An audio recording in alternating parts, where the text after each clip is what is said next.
셜록 홈즈 블랙 피터.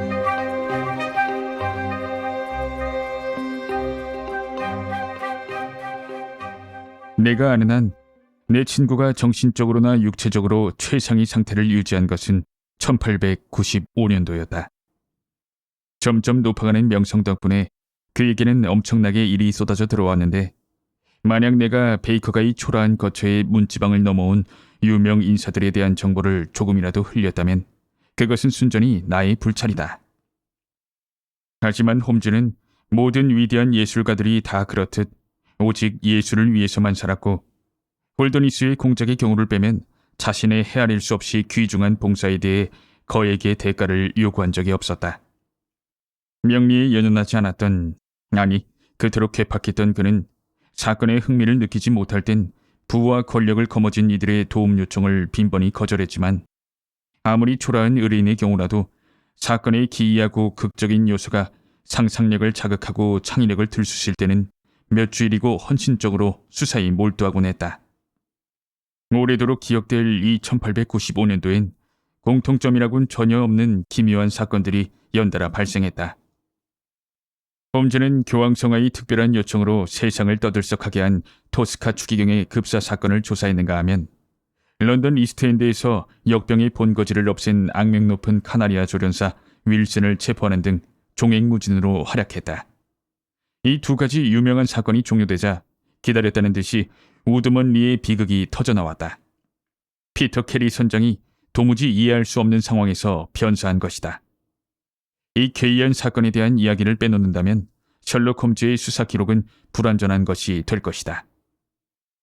7월 첫째 주, 내 친구는 집을 자주, 그리고 오랫동안 비웠으므로 난 그가 무슨 일인가에 매달리고 있다고 짐작했다.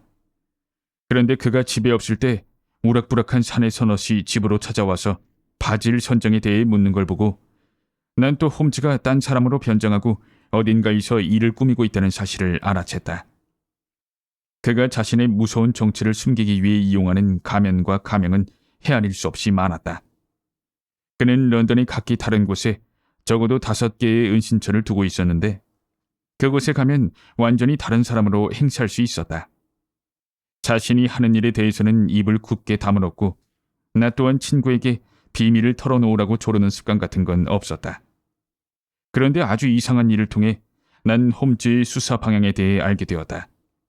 내가 혼자 집에 있는데 조반전에 집을 나간 홈즈가 중절모를 쓴 차림으로 끝에 미늘이 달린 커다란 작사를 우산처럼 겨드랑이에 낀 채 터덜터덜 돌아왔다. 아, 맙소사 홈즈. 설마 그런 물건을 들고 런던 시내를 돌아다닌 건 아니겠지? 난 마차를 타고 푸주간에 다녀오는 길일세. 푸주간에? 아, 그런데 무척 배가 고프구만. 여보게, 식전 운동이 얼마나 중요한가는 두말 하면 잔소리일세. 하지만 자넨 내가 어떤 운동을 했는지 절대로 못 알아맞힐걸? 나 알아맞힐 생각도 없어. 홈즈는 커피를 따르며 혼자 쿡쿡 웃었다. 누가 엘러다이스의 가게 뒷방을 들여다봤다면 천장의 갈고리엔 죽은 돼지 한 마리가 매달려 있고, 한 신사가 이 작사를 들고 미친 듯이 돼지를 찔러대고 있는 광경을 보았을 걸세. 사실 그 힘 좋은 신사가 바로 나였거든. 그런데 아무리 용을 써도 작살로 돼지를 단번에 깨뚫지는 못하겠더군. 난 그 사실을 알고 만족했어. 자네도 한번 해보겠나? 에이, 억만금을 준대도 난 싫으이. 그런데 뭐하러 그런 짓을 한 거야? 우드먼리 사건하고 간접적인 관계가 있을 것 같았으니까. 아, 홉킨스 자네인가? 그렇지 않아도 어젯밤에 전보를 받고 기다리고 있었네. 와서 같이 식사하게나. 손님은 30살가량의 대단히 기민한 사내였는데, 점잖은 트위드 정장을 빼입었지만 제복에 익숙한 사람처럼 자세가 꼿꼿했다. 난 그가 스탠리 홉킨스라는 사실을 한눈에 알아보았다. 그는 아직 새파랗게 젊은 경이었지만 홈즈는 그에게 기대가 컸고, 그 또한 유명한 탐정의 과학적 방법론에 대해 마치 학생처럼 감탄과 존경을 바쳤다. 홉킨스는 수심이 가득한 얼굴로 낙담한 사람처럼 털썩 주저앉았다. 감사합니다만 됐습니다, 선생님. 오기 전에 아침 식사를 했죠. 어제 보고차 런던에 올라와 여기서 잤습니다. 그런데 무슨 보고를 했나?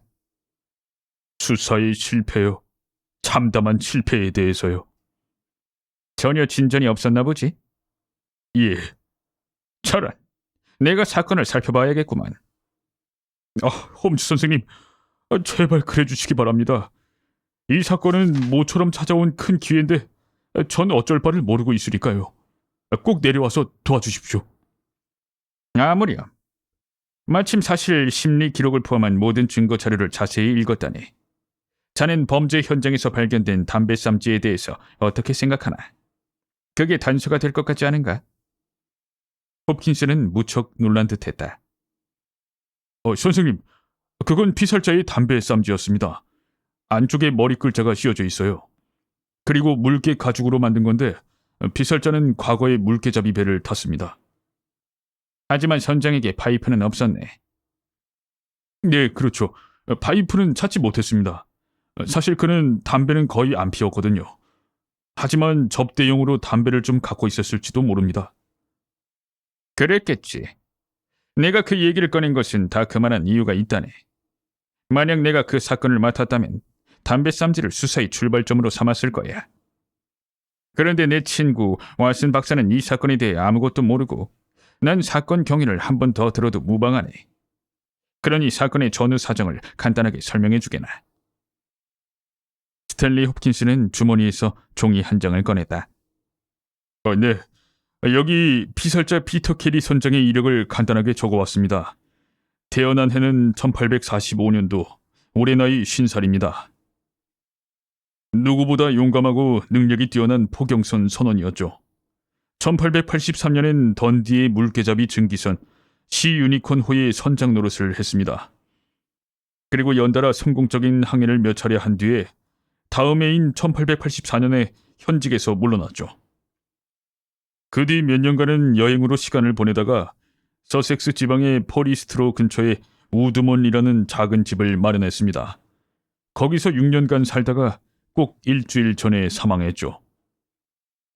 피터 캐리 선장에겐 유별난 점이 몇 가지 있었습니다. 평상시엔 엄격한 청교도로 말수가 적고 침울한 사람이었죠. 가족으로는 아내와 20살 된 딸, 그리고 하녀 둘이 있습니다. 그런데 하녀들은 그 집에서 오래 배겨내지를 못했는데 평상시에도 별로 기분 좋은 환경은 아니었지만 가끔씩 그게 참을 수 없는 정도가 되었기 때문이었어요. 캐리 선장은 가끔씩 술을 진탕 마셨는데 그때마다 완전히 악기로 돌변했습니다.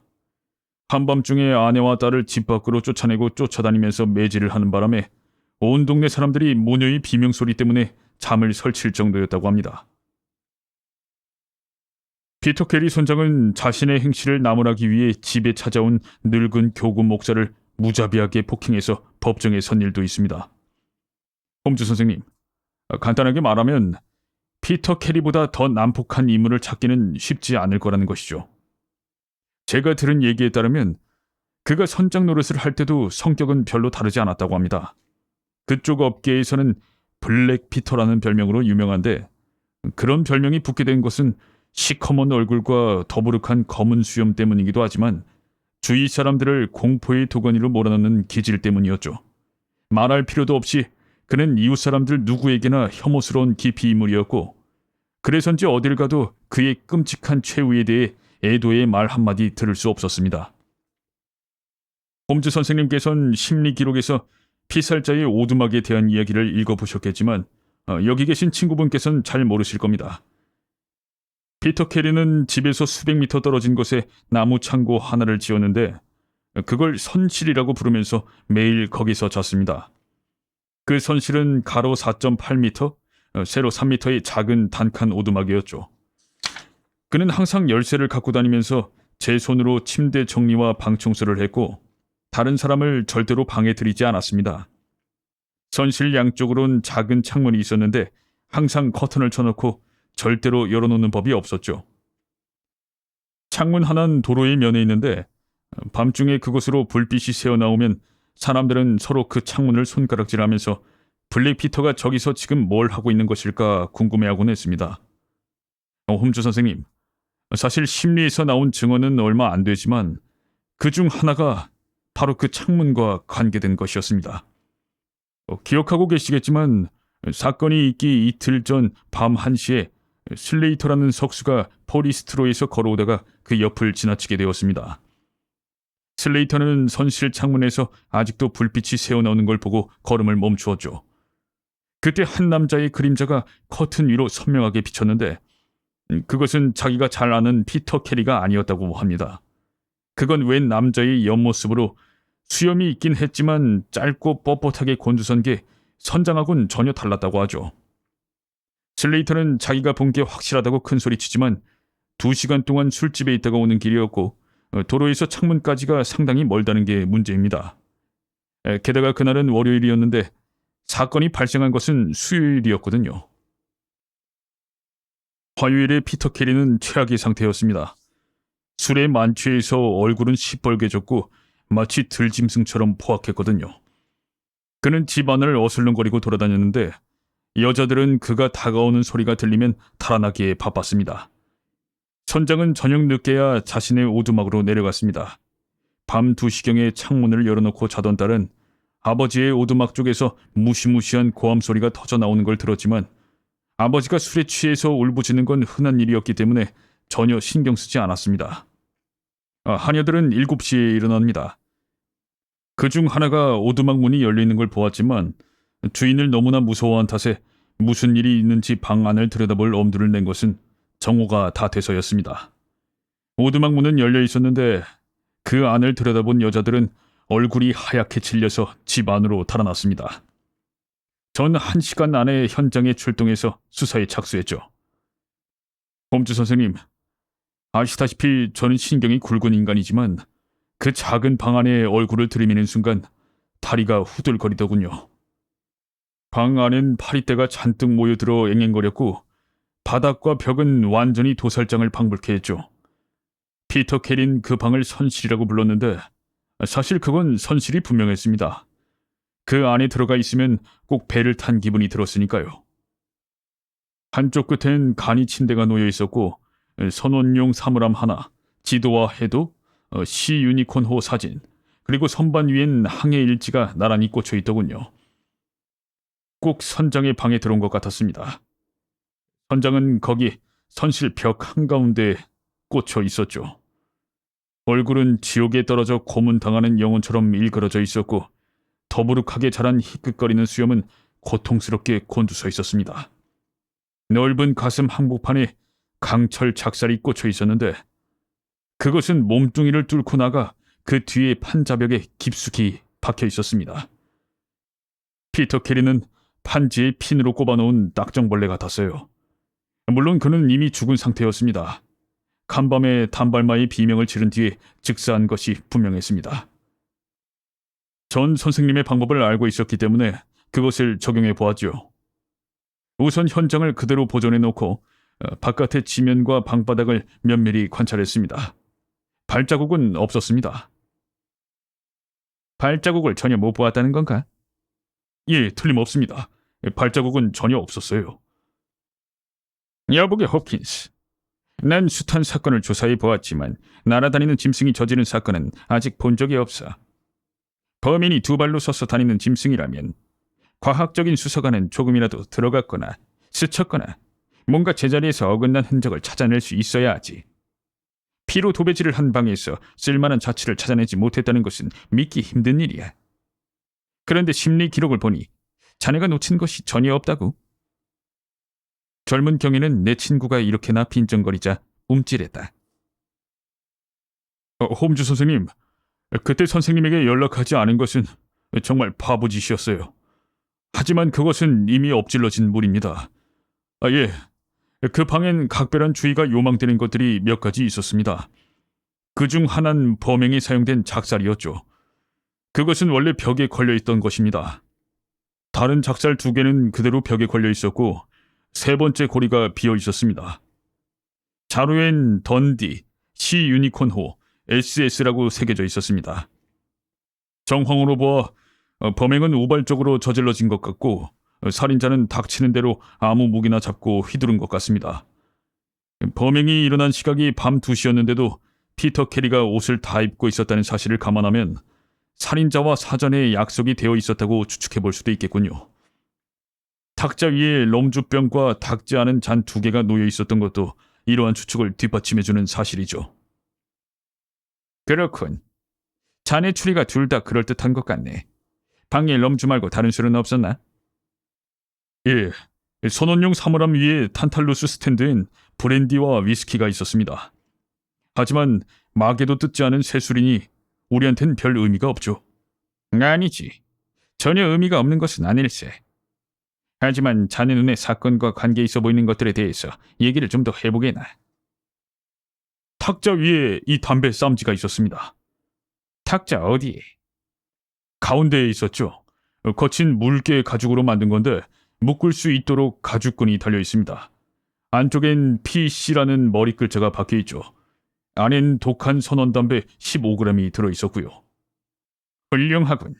그 밖엔 스탠리 홉킨스는 주머니에서 우중충한 색깔의 공책을 꺼냈다. 겉장은 헐어서 너덜거렸고 속지는 누렇게 색이 바랬다. 첫 번째 쪽에는 JHN이라는 머리 글자와 1883년이라는 연도가 씌워져 있었다. 홈즈는 공책을 탁자 위에 올려놓고 특유의 방식으로 꼼꼼하게 뜯어보았고 홉킨스와 나는 양쪽에서 어깨 너머로 들여다보았다.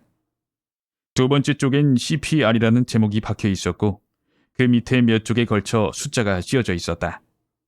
또 다른 제목으론 아르헨티나, 코스타리카, 상파울루 등이 있었는데 각각의 제목 밑엔 부호와 숫자가 몇 쪽씩 씌어져 있었다. 자넨 이 공책에 대해서 어떻게 생각하나? 홈즈가 물었다. 증권거래소의 유가증권 목록 같습니다. 전 JHN은 주식 중개인의 머리 글자, 그리고 CPR은 고객의 이름일지도 모른다고 생각했죠. 그게 아니라 캐너디언 퍼시픽 철도가 아닐까? 홈즈가 한마디 했다. 스탠리 홉킨스는 탄식하며 주먹으로 허벅지를 쥐어지르며 소리쳤다. 아유, 난 왜 이렇게 바보 같을까? 물론 선생님이 말씀하신 대로입니다. 그렇다면 우린 JHN이라는 머리 글자만 풀면 되겠군요. 전 이미 과거의 증권거래소 명단을 조사해봤지만 1883년도의 주식 중개인 가운데 증권거래소 내건 외부에건 그런 머리 글자에 부합하는 이름은 없었습니다. 하지만 전 그 머리 글자가 제가 확보한 단서 중에서 제일 중요한 거라고 생각합니다. 홈즈 선생님께서도 그런 머리 글자를 가진 사람이 현장에 있던 또 하나의 인물, 즉 살인범일 가능성이 있다는 걸 인정하실 줄로 압니다. 전 또한 대량으로 거래되는 고가의 주식에 관한 자료를 입수하는 것이 범행 동기를 캐내는 데 도움이 되리라고 봅니다. 사건이 새로운 방향으로 발전하자 셜록 홈즈는 놀라서 입을 다물지 못했다. 자네 의견을 인정할 수밖에 없구만. 솔직히 말해서 사실 심리에는 제출되지 않았던 이 공책을 보니 생각을 달리할 수밖에 없네 그려. 난 사실 이 공책에 대해선 전혀 모르는 상태에서 범행을 설명하는 가설을 세웠네. 자넨 여기에 나온 주식을 추적해 본 적이 있나? 현재 본소에서 조사를 진행 중이지만 여기 나온 남미 기업들의 주주 명단은 현지에 있을 테니 그 주식들의 행방을 추적하는데 좋게 몇 주는 걸릴 것 같습니다. 홈즈는 확대경으로 공책 겉장을 살펴보고 있었다. 얼룩이 남아있군. 예, 선생님. 그건 핏자국입니다. 아까도 말씀드렸다시피 전 바닥에서 이 공책을 주웠습니다. 핏자국이 공책 아래쪽에 있던가 위쪽에 있던가? 마룻바닥과 다운 쪽에 피가 묻어 있었죠. 그렇다면 공책은 사건 발생 뒤에 떨어진 것이로구만. 예, 바로 그겁니다, 홈즈 선생님. 전 그 사실을 깨닫고 살인범이 급히 도망치다가 공책을 떨어뜨린 것이 아닌가 하고 생각했죠. 공책은 문 옆에 떨어져 있었습니다. 여기 나온 주식 중에서 피살자가 보유하고 있는 것은 없는 것 같은데. 예, 그렇습니다. 혹시 주식을 도난당한 것은 아닐까? 그렇지 않습니다. 방 안의 물건에 손댄 흔적이 전혀 없었으니까요. 이런. 정말 흥미로운 사건이로군. 그러면 칼은 없었나? 있었지만 칼집에 꽂힌 상태로 발견됐습니다. 피살자의 발치에 떨어져 있었죠. 캐리 부인은 그 칼이 남편 것이라고 확인해 주었습니다. 홈즈는 잠깐 골똘히 생각에 잠겨 있다가 마침내 입을 열었다. 좋아, 내가 직접 가봐야겠군. 스탠리 홉킨스는 환호성을 질렀다. 아, 감사합니다. 그런 말씀을 들으니까 어깨가 가벼워지는 것 같습니다. 홈즈는 경위를 향해 손가락을 흔들어 보였다. 일주일 전이었다면 일은 더 쉬웠을 걸세. 하지만 지금 가는 것도 전혀 헛된 일은 아닐 거야. 왓슨, 시간을 낼 수 있다면 꼭 같이 가주었으면 좋겠군. 홉킨스, 자네가 사륜마차를 부르면 30분 후에 우린 포리스트로를 향해 출발할 수 있을 걸세.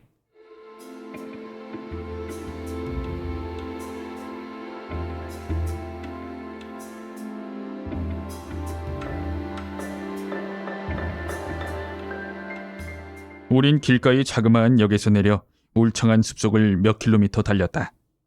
그것은 과거의 잉글랜드 지역의 대삼림의 일부를 이루었던 숲이었다.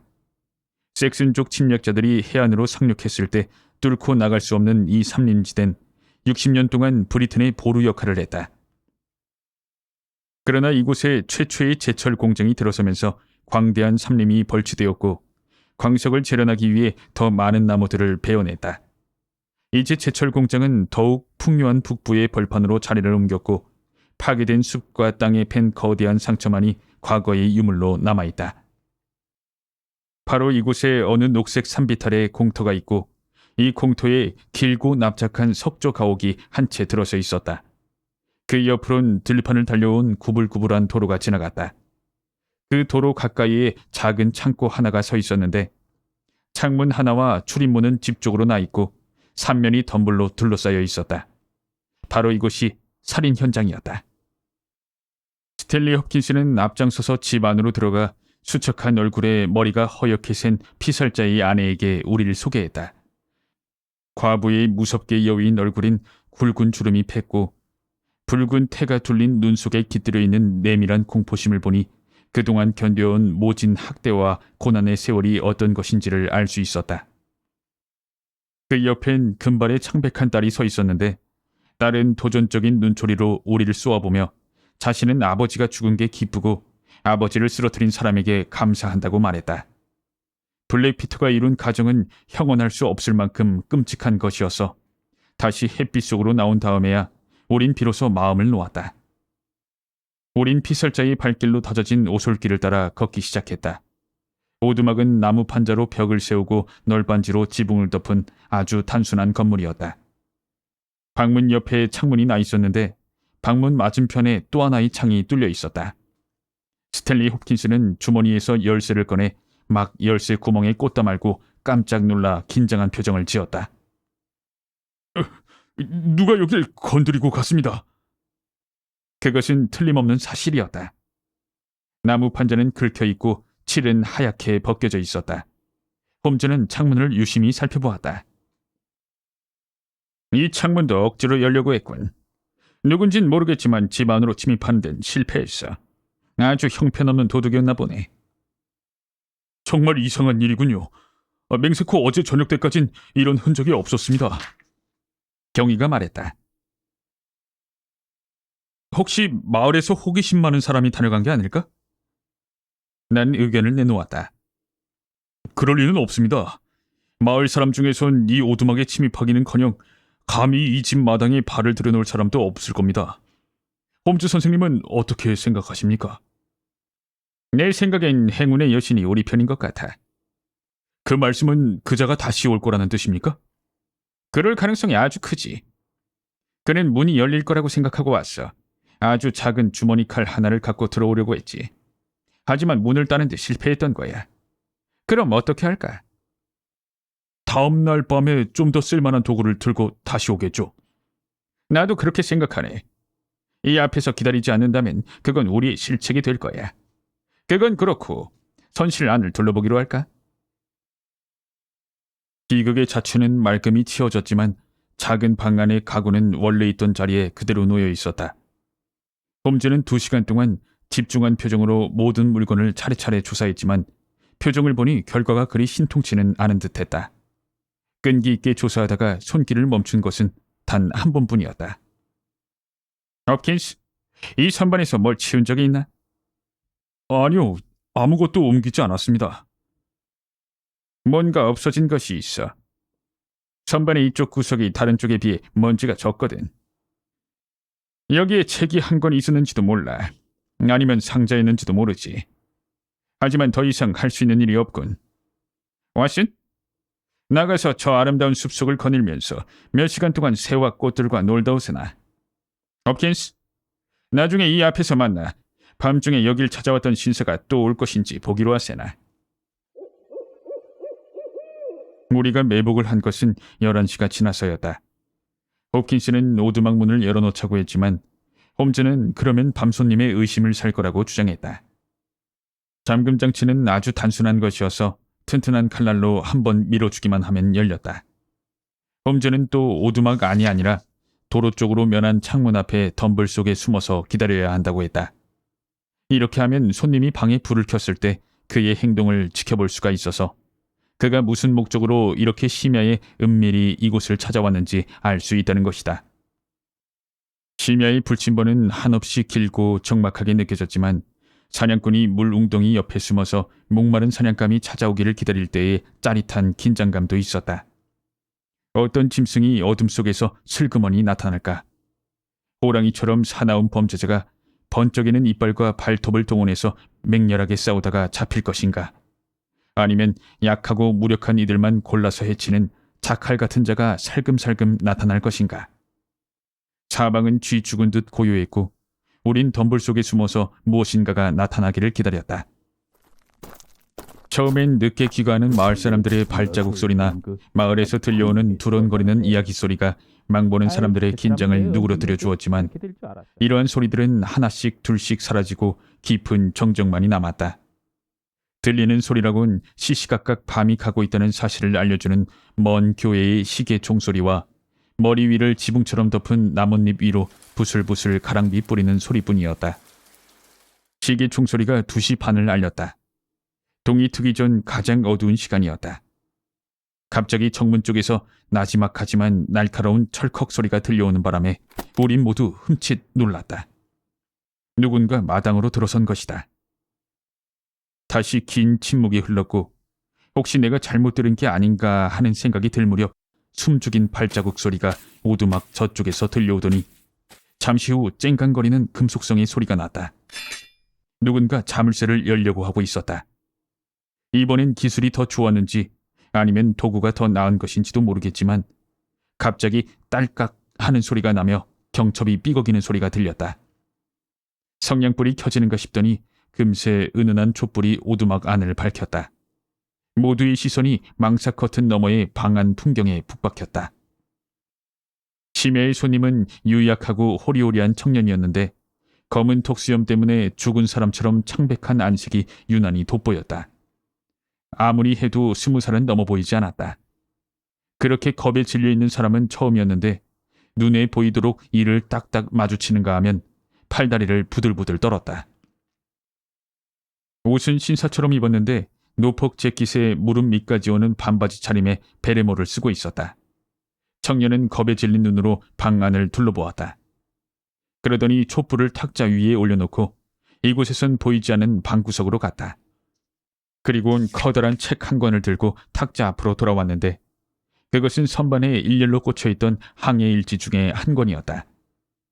청년은 탁자에 몸을 기대고 재빨리 책장을 넘겨 어느 항목을 찾았다. 그러더니 화난 사람처럼 주먹을 휘두르며 항해 일지를 덮은 다음 책을 제자리에 갖다 놓고 불을 껐다. 그리고 청년이 오두막을 나가려고 몸을 돌리는 순간 홉킨스에게 우악스럽게 멱살을 잡혔다. 청년은 자신이 잡혔다는 걸 알고 공포에 질린 듯 가쁜 숨을 몰아쉬었다. 촛불을 다시 켜자 가련한 포로가 형사에게 붙들린 채 몸을 사시나무 떨듯 떨고 있었다. 그는 선원용 사물함에 주저앉아 힘없는 눈으로 우리 셋을 번갈아 바라보았다. 스탠리 홉킨스가 말했다. 이봐 젊은 친구, 대체 넌 누구이고 여긴 무엇하러 온 거야? 청년은 마음을 가라앉히고 침착해지려고 애쓰면서 우리를 쳐다보았다. 형사님들이신가요?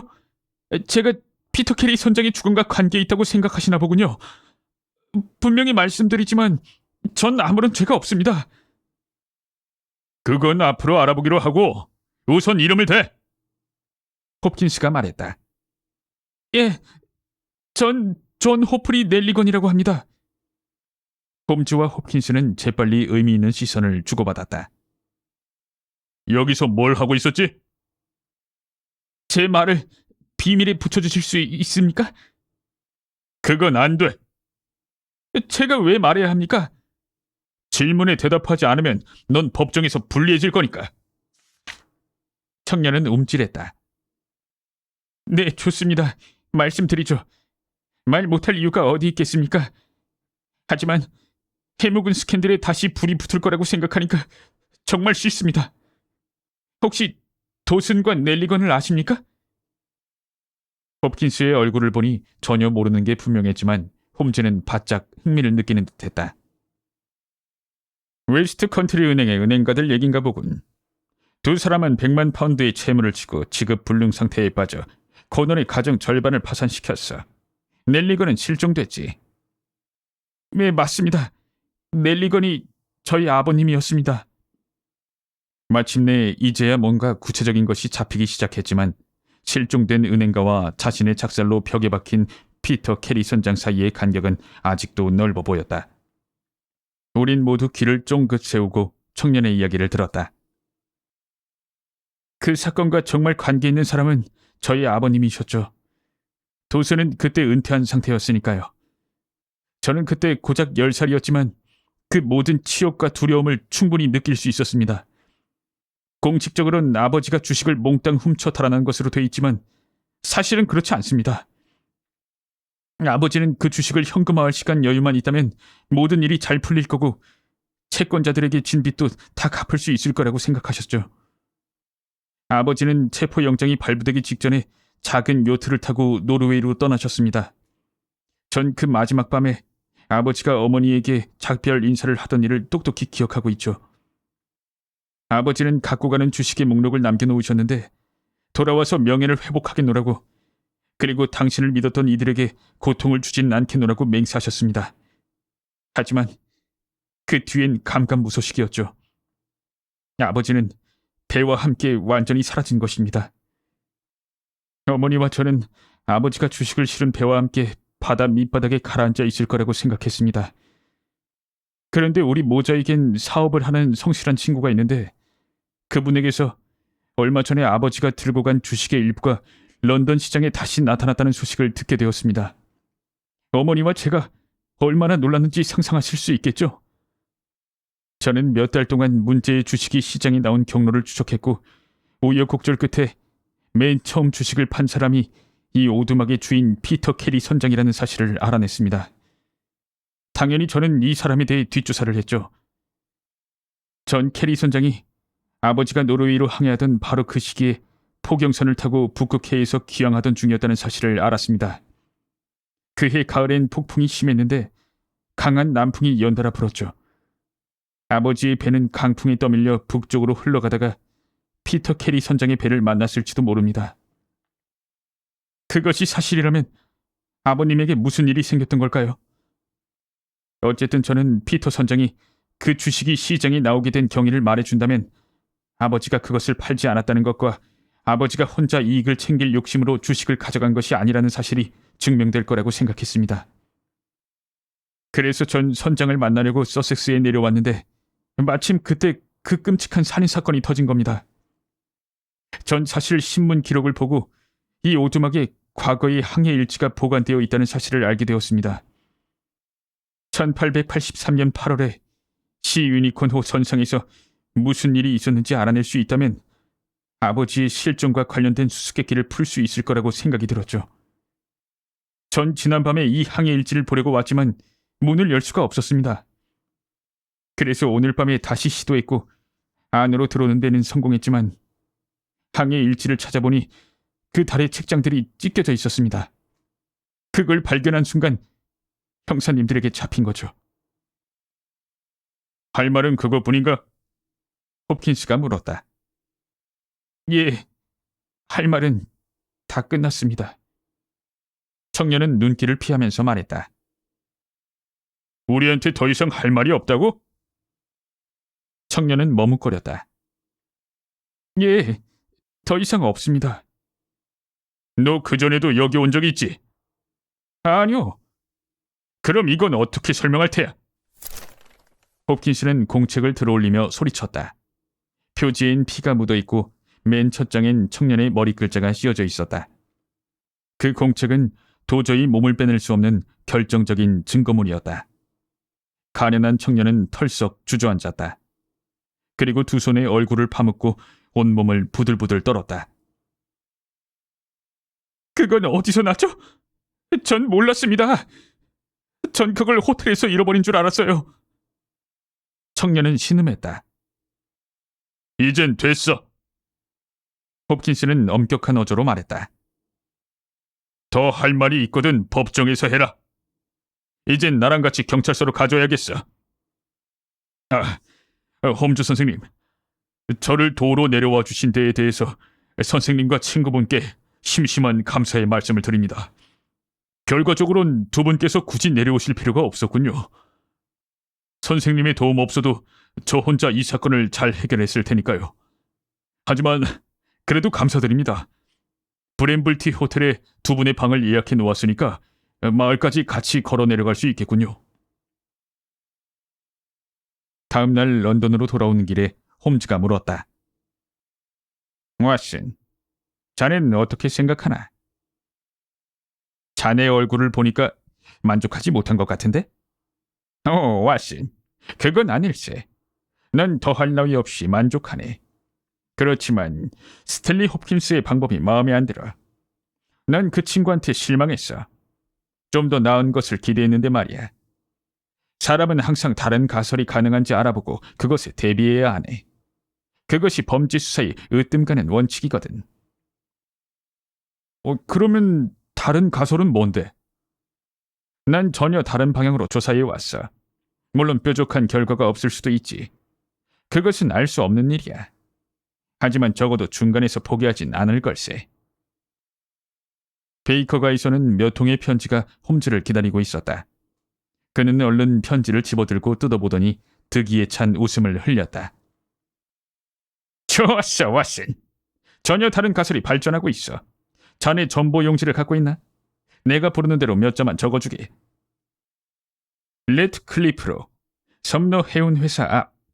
내일 아침 10시까지 세 사람 보내줄 것. 바질. 난 그쪽에선 바질이란 이름으로 통하거든. 또 하나는 브릭스턴 로드가 46번지 스탠리 홉킨스 경위 앞. 내일 9시 반에 식사하러 오기 바람. 중요한 용건임. 못 올 경우엔 연락 바람. 셜록 홈즈. 여보게, 난 벌써 열흘 동안 이 지긋지긋한 사건에 시달려왔네. 이것으로 그놈의 사건에 완전히 종지부를 찍을 생각이야. 내일 우린 그 사건을 아주 매듭 지을 수 있을 걸세.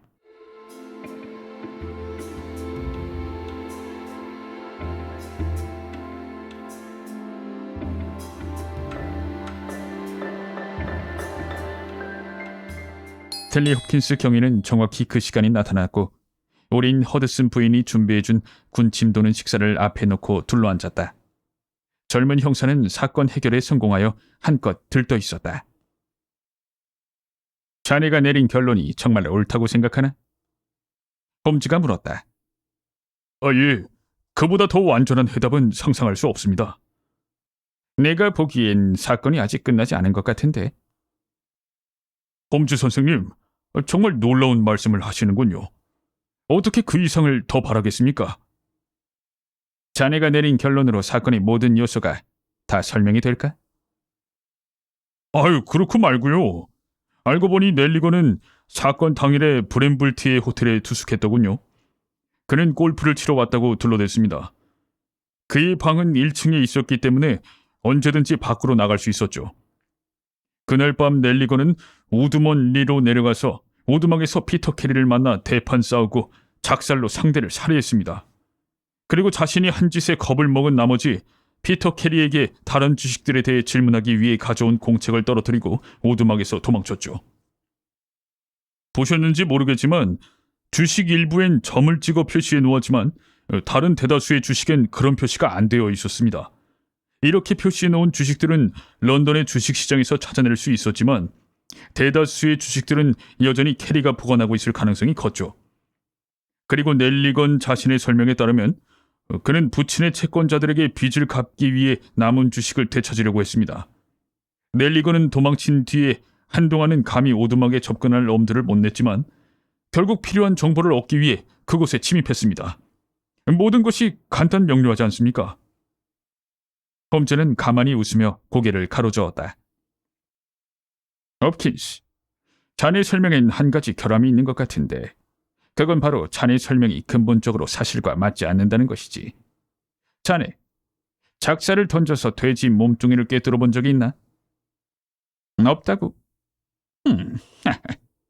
여보게, 자넨 정말 사소한 점들을 주의해야 하네. 내 친구 와스는 내가 어제 아침 내내 그런 운동을 했다는 걸 알고 있어. 그건 정말 쉬운 일이 아닌데 팔 힘이 좋아야 할 뿐더러 요령이 필요하거든. 그런데 이번 사건에서 작살은 단번에 몸을 꿰뚫고 벽에 깊숙이 박혔네. 자넨 그 허약 체질의 청년이 그렇게 엄청난 괴력을 발휘할 수 있다고 생각하나? 한밤중에 블랙피터와 럼주를 주거니 받거니 한 사내가 바로 그 청년일까? 이틀 전 밤 2시에 커튼에 옆모습이 비친 사내가 바로 그 청년일까? 아니지. 홉킨스, 우리가 찾아야 할 인물은 훨씬 더 무서운 딴 사람일세. 홈즈가 말하는 동안 형사는 점점 풀이 죽었다. 그의 기대와 야망이 한꺼번에 무너져 내리고 있었다. 하지만 홉킨스는 순순히 자신의 과오를 인정하려 들지 않았다. 홈즈 선생님, 넬리건이 그날 밤 현장에 있었다는 사실을 부정하진 못하실 겁니다. 공책이 그 사실을 증명해주고 있으니까요. 전 배심 원단을 만족시킬 만한 증거를 확보해 놓았습니다. 선생님이 저희 증거에 흠집을 낸다고 해도 할 수 없어요. 게다가 전 용의자를 이미 검거했습니다. 그런데 선생님이 말씀하시는 그 괴력의 사나이는 대체 어디 있습니까? 지금 우리 집 계단에 와 있는 것 같구만. 홈즈는 침착하게 말했다. 왓슨, 자네 총을 손 닿는데 꺼내놓는 게 좋겠네. 그는 일어서서 보조 탁자에 서류 한 장을 올려놓았다. 자, 이제 준비가 다 됐군. 밖에서 걸걸한 목소리로 주고받는 얘기 소리가 들려오더니 잠시 후 허드슨 부인이 방문을 열고 세 남자가 와서 바질 선장을 찾고 있다고 전했다. 한 사람씩 들어보내 주십시오. 홈즈는 말했다. 맨 처음 들어온 사람은 작달막한 립스턴 피핀이었는데 불그레한 뺨에 탐스러운 하얀 쿠렛나룻을 기르고 있었다. 홈즈는 주머니에서 서류를 한 장 꺼내어 물었다. 이름은? 제임스 랭커스터요. 랭커스터. 미안하네만 자리가 다 찼군. 여기 반파운드 있네. 이 옆방에 들어가서 잠시 기다려주게나. 그 다음에 들어온 사내는 바짝 마른 꺽다리였는데 뻣뻣하게 뻗친 머리에 얼굴은 누렇게 떴다. 이름은 휴 패틴스였다. 그도 자리가 다 찼다는 말과 함께 반파운드를 받고 기다리라는 지시를 받았다. 세 번째 지원자는 남다른 외모의 소유자였다. 얼굴은 사나운 불도그 같았는데 머리카락과 수염은 헝클어져 있고 밑으로 늘어진 많은 눈썹 아래 대담해 보이는 검은 눈이 번뜩였다. 그는 선원처럼 인사하고 서서 두 손으로 모자를 빙글빙글 돌렸다. 이름은? 홈즈가 물었다. 패트릭 케온스. 작살잡이? 예, 선장님. 26번 배를 탔습죠. 던디 항해사? 예, 선장님. 탐사선도 괜찮은가? 예, 선장님. 근료는? 한 달에 8파운드요. 당장 탈 수 있나? 장비를 받는 대로요. 서류는 갖고 있겠지? 예, 선장님. 케온스는 기름때가 묻은 너덜거리는 서류 뭉치를 주머니에서 꺼냈다. 홈즈는 그것을 훑어보고 돌려주었다. 자네가 적임자로군. 여기 계약서가 있네. 거기 서명하면 모든 게 다 해결되지. 선원은 갈짓자 걸음으로 다가와 펜을 집어들었다. 여기다 서명할까요? 사내는 탁자 위로 허리를 굽히며 물었다. 홈즈는 사내의 어깨 너머로 서류를 들여다보며 사내를 뒤에서 껴안는 듯한 몸짓을 했다. 됐어! 그리고 다음 순간 홈즈와 선호는 함께 바닥에 나뒹굴었다. 사내는 황소 같은 힘의 소유자였던 까닭에 홈즈가 아무리 교묘한 솜씨로 손목에 수갑을 채웠어도 나와 홉킴스가 합세해서 덤벼들지 않았다면 순식간에 내 친구를 제압했을 것이다. 내가 리볼버의 싸늘한 총구를 관자놀이에 갖다 댔을 때야 사내는 비로소 저항해봤자 소용없다는 사실을 이해했다. 우린 그의 발목을 끈으로 친친 동여매고 숨을 몰아쉬며 일어섰다. 홉킨스, 자네한테 정말 사과해야겠군. 셜록 홈즈가 말했다. 달걀 요리가 다 식었을 것 같으니 말일세. 하지만 나머지 아침 식사는 훨씬 기분 좋게 즐길 수 있을 걸세. 안 그런가? 자네가 사건을 멋지게 매듭지었다는 걸 생각하면 말이야. 스탠리 홉킨스는 꿀먹은 벙어리처럼 말이 없었다. 홈즈 선생님, 무슨 말씀을 드려야 할지 모르겠군요. 그는 새빨개진 얼굴로 겨우 입을 열었다. 제가 처음부터 바보짓을 했던 것 같군요. 전 학생이고 선생님은 스승이라는 사실을 잊지 말았어야 했다는 생각이 이제야 듭니다. 전 지금 선생님의 활약을 봤으면서도 도대체 뭐가 뭔지 전혀 모르겠습니다. 아, 그래. 홈즈는 부드럽게 말했다. 사람은 누구나 경험을 통해 배우지. 그런데 이번에 자네가 배워야 할 교훈은 항상 다른 가능성이 있는지 알아봐야 한다는 것일세. 자넨 넬리건한테 열중한 나머지 진짜 피터 캐리를 살해한 패트릭 케온스는 생각하지도 못했어. 선원이 걸걸한 목소리로 대화에 끼어들었다. 여보쇼, 잠깐 내 말 좀 들어보쇼.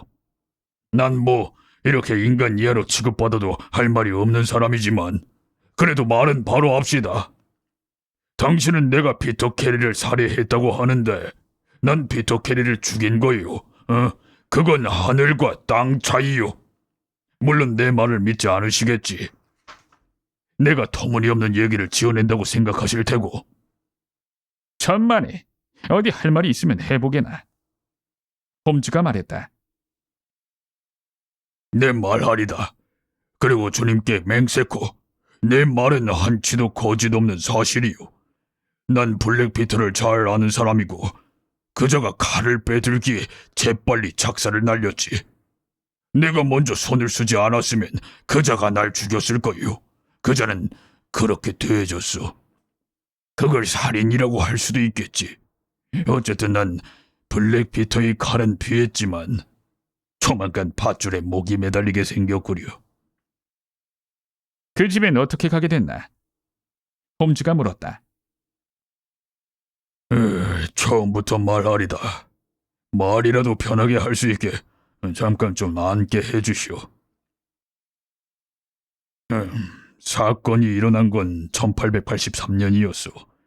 그해 8월이었지. 피터 캐리는 시유니콘호의 선장이었고 난 작살잡이였어. 일주일째 강한 남풍이 불었는데 우린 빙하군 사이를 빠져나와 맞바람을 맞으며 기항하다가 북쪽으로 떠밀려온 작은 배를 한 척 만났소이다. 배엔 단 한 사람이 타고 있었는데 육지 사람이었지. 그 배의 선원들은 배가 침몰할 거라고 믿고 선박에 실어놓은 보트를 타고 노르웨이 해안 쪽으로 도망쳤던 모양이요. 그자들은 아마도 몽땅 파도에 휩쓸려 대졌을 테지. 어쨌든 우린 그 사람을 배로 끌어올렸고 그 사람은 선장과 함께 선실 안에서 오랫동안 이야기를 나누었어. 우리가 그이와 함께 끌어올린 짐은 달랑 양철상자 하나뿐이었지. 내가 아는 한 그이는 이름을 말한 적이 없고 두 번째 날 밤엔 아예 처음부터 없었던 사람처럼 감쪽같이 사라지고 말았어. 그가 바닷속으로 몸을 던졌다거니 강풍에 날려 갑판 너머로 떨어졌다거니 하는 얘기가 선원들 사이에서 퍼졌지. 하지만 그이가 어떻게 됐는지 아는 사람이 딱 하나 있었는데 그게 바로 나요. 난 스코틀랜드 동북쪽에 있는 세틀랜드 등대를 발견하기 이틀 전 칠흑같이 어두운 밤에 야간 당직을 서다가 선장이 그 일을 가판 너머로 떠다니는 광경을 보았어. 난 아무한테도 말하지 않고 일이 어떻게 돼갈 것인지 지켜보았지. 배가 스코틀랜드에 기항했을 땐 모두들 쉬쉬하고 아무도 그 사람 얘기를 꺼내지 않았어. 낯선 사람이 사고로 죽었으니 누구도 알 바 아니었던 거지.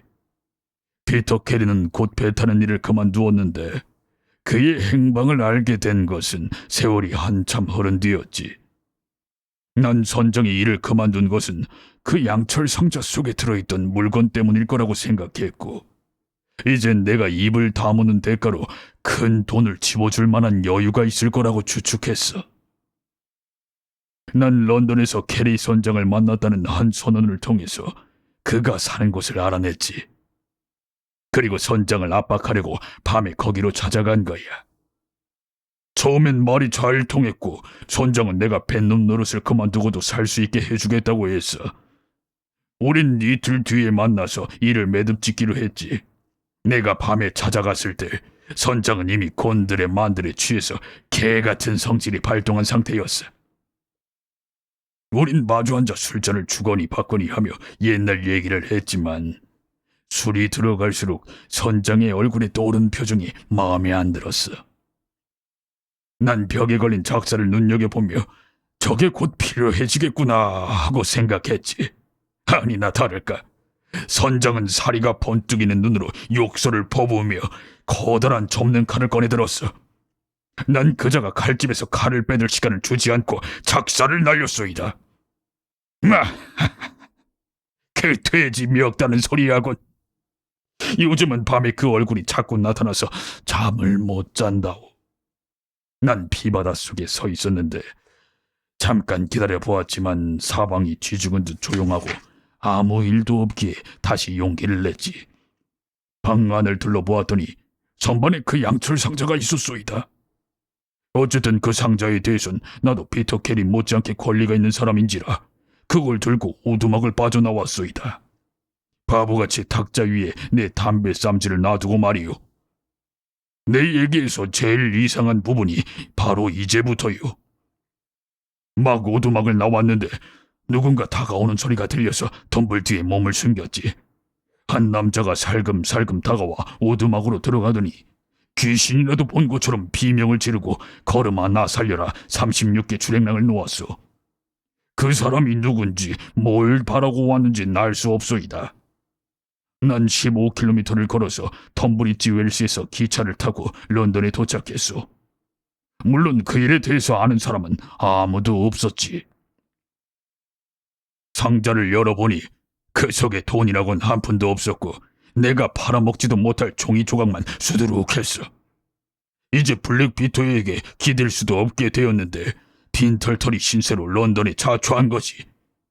다시 펜일로 돌아갈 수밖에 없게 됐어. 그런데 신문 광고를 보니 어느 해운 회사에서 높은 급료를 약속하며 작살 자비를 뽑는다고 하기에 거기로 찾아갔더니만 내가 아는 건 이게 전부요. 그리고 다시 말해두지만 내가 블랙피터를 죽인 것에 대해 정부는 감사해야 할 거요. 내 덕분에 교수용 밧줄값을 절약했으니까 말이요. 대단히 명쾌한 진술이로군. 홈즈는 일어서서 파이프에 불을 붙이며 말했다. 홉킨스, 지체 없이 피의자를 안전한 장소로 옮겨야 할 걸세. 이 방은 감방으론 별로 적당치 않은 데다가 패트릭 케언스는 우리 집에서 자리를 너무 넓게 차지하고 있으니까 말이야. 아휴, 홈즈 선생님. 어떻게 감사의 말씀을 드려야 할지 모르겠군요. 전 아직도 선생님께서 어떻게 이런 성과를 올렸는지 잘 모르겠습니다. 홉킨스가 말했다. 그저 운이 좋아서였지. 처음부터 옳은 단서를 쥐고 있었으니까. 만일 이 공책의 존재를 알았다면 나도 자네처럼 다른 방향으로 생각했을 걸세. 하지만 내가 가지고 있는 정보는 오로지 한 방향을 가리키고 있었어. 작사를 꽂는 놀라운 힘과 기술, 럼주, 물개 가죽 담배 쌈지와 싸구려 담배, 이 모든 것은 뱃사람, 특히 포경선을 타는 선원을 가리키고 있었네. 난 담배쌈쥐의 머리 글자 PC가 피터 캐리와 같지만 그것은 우연의 일치일 거라고 확신했어. 왜냐하면 블랙피터는 담배를 피우지 않고 오두막에서도 파이프는 발견되지 않았으니까. 자네도 기억하겠지만 난 자네한테 방 안에 위스키와 브랜디가 있었느냐고 물었네. 자넨 있었다고 대답했어. 그런데 육지 사람 중에서 다른 술이 있는데도 굳이 럼주를 찾아 마실 사람이 얼마나 될까? 난 그걸 보고 범인은 뱃사람임에 틀림없다고 생각한 거지. 그럼 이 잔은 어떻게 찾아내셨습니까? 여보게, 그건 정말 간단했네. 만약 범인이 뱃사람이라면 피살자와 함께 시 유니콘호를 탔던 선원일 수밖에 없었네. 내가 아는 한 선장은 다른 배를 탄 적이 없었으니까. 난 사흘 동안 던디항으로 전보를 치는 일에 매달렸고 결국 1883년에 시 유니콘호에 승선한 승무원 명단을 입수할 수 있었지. 작살잡이 명단에 패트릭 케언스라는 이름이 올라있더군. 그걸 보고 수사가 막바지에 이르렀다는 걸 직감했네. 난 그가 지금 런던에 있고 잠시 이 나라를 떠나 있고 싶을 거라고 추측했어. 그래서 며칠 동안 이스트엔드로 출근해서 북극해 원정대를 꾸몄고 바질 선장 밑에서 일할 작살잡이를 뽑기 위해 그럴듯한 조건을 내걸었지. 그러자 이런 결과가 나온 걸세. 훌륭하십니다. 훌륭해요. 홉킨스는 소리쳤다. 되도록 빨리 넬리건 청년을 풀어줘야 하네. 자넨 그 청년에게 사과해야 할 거야. 양철 상자는 주인에게 돌아가겠지만 피터 캐리가 팔아먹은 주식을 되찾는 것은 불가능하네. 홉킨스? 저기 마차가 오는군. 이 친구를 저기 태워서 데려가면 되겠어.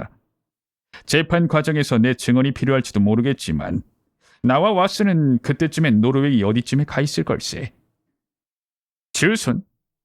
나중에 보내주겠네.